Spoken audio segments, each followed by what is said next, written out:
और अगली बड़ी खबर की रुख करेंगे। स्थायी कैबिनेट की बैठक में अहम फैसला, एनईपी को लेकर निर्णय लिया गया है। राष्ट्रीय शिक्षा नीति 2020 को छत्तीसगढ़ में लागू करने का ये निर्णय लिया गया है। स्थायी कैबिनेट में सुशासन एवं अभिसरण विभाग का गठन होगा। 47,090 आवासहीन परिवारों को आवास मिलेगा। तो स्थायी कैबिनेट में अहम फैसला लिया गया है। राष्ट्रीय शिक्षा नीति 2020 को लेकर ये निर्णय लिया गया है। स्थायी कैबिनेट में सुशासन एवं अभिसरण विभाग का गठन होगा। और लगातार सहयोगी नितिन हमारे साथ बने हुए हैं। नितिन, स्थायी कैबिनेट की बैठक हुई, उस दौरान बहुत सारे अहम फैसले सामने आए हैं, आपसे जानना चाहेंगे।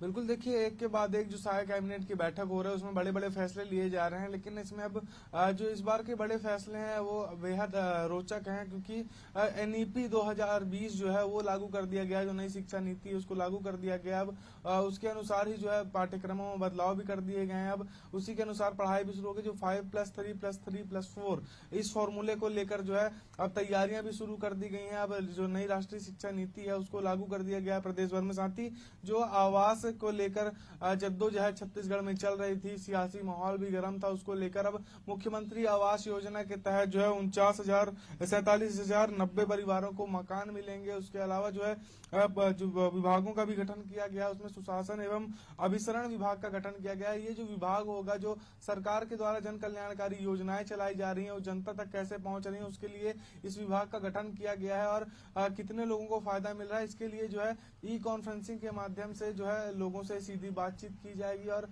जो अधिकारी हैं उनकी भी बैठक जो है हर महीने ली जाएगी। इस विभाग का पूरा यही काम रहने वाला है कि किस तरह से जन कल्याणकारी योजनाओं को जनता तक पहुंचाना है और कहां कब तक जनता तक ये योजनाएं पहुंचेंगी। तो तमाम बड़े फैसले लिए गए हैं। साथ ही जो आवास के लिए पंजीयन की तिथि है वो भी बढ़ा दी गई है।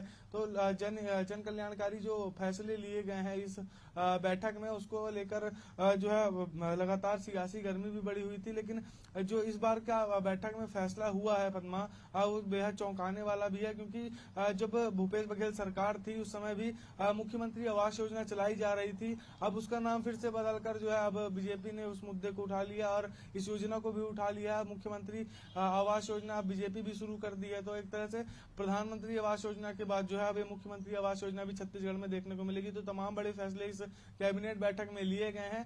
अब देखना ही होता है, दूसरा दिन भी है बैठक का, तो इस बैठक में क्या चर्चा होती है देखने वाली बात होगी। जी बिल्कुल नितिन, स्थायी कैबिनेट की बैठक लगातार जारी है और इस दौरान अहम फैसले भी लिए जा रहे हैं। खास करके राष्ट्रीय शिक्षा नीति 2020 को छत्तीसगढ़ में लागू करने का निर्णय लिया गया है। तमाम जानकारी के लिए हमसे जुड़ने के लिए नितिन बहुत बहुत धन्यवाद।